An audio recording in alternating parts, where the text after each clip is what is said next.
akkanin guddannee otuma mataana martanii ganamee fattanii burqaa korratuu dhaabbatanii danqaraa sibiilaa isin anaaf dhaabdan buqqisee otuma addanii waaqni koona mana taasisee mirgi kan koo ta'e oolee bulee alaabaa moo'ichaa buddeen galee inni anaaf loluu gaara doosaa na dabarsuun dayyuu akka goosa sichis gaadii miti oolan deema jirma korrattan kabajamaa hundee koo Yesuus ilma waaqaa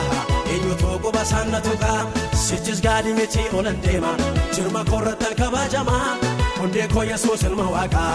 eenyutu quba saanna tuqaa eenyutu quba saanna tuqaa eenyutu quba saanna tuqaa eenyutu quba saanna tuqaa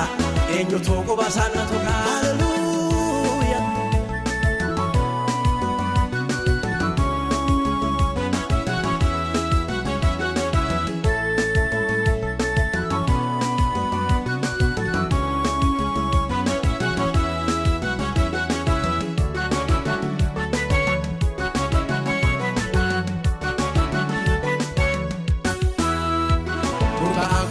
Etuma ya enyo yonjofo denako wafuma batabi okufo atille na ilalo tudde dogati waftakoto onna base tulugu batti atille na ilalo tudde dogati waftakoto onna base tulugu batti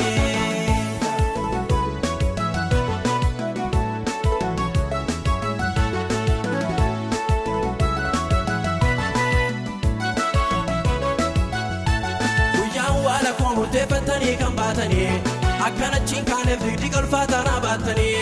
anoka kun qaba hindu ugana jan horadda lagasana gurtana wala kesani godadda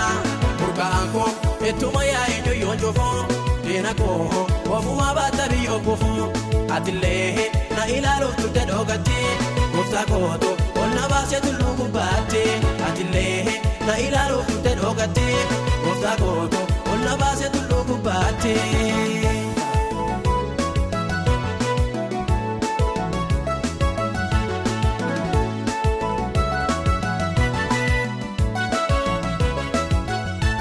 Konina manta uye tena ratiraji laje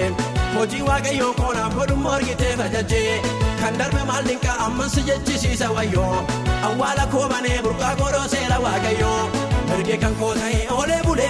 Alaba mo'icha budengale Inni anaaf lolu gaara doosa Na dabarsun dayu akka goosa Merge kan kota e ole bule Alaba mo'icha budengale Inni anaaf lolu gaara doosa Na dabarsun dayu akka goosa Sichis gaadii miti oolan deema jirma korrattan kabajamaa hundee koo Yesuus ilma waaqaa eenyutu quba saanna tuqaa sichis gaadii miti oolan deema jirma korrattan kabajamaa hundee koo Yesuus ilma waaqaa eenyutu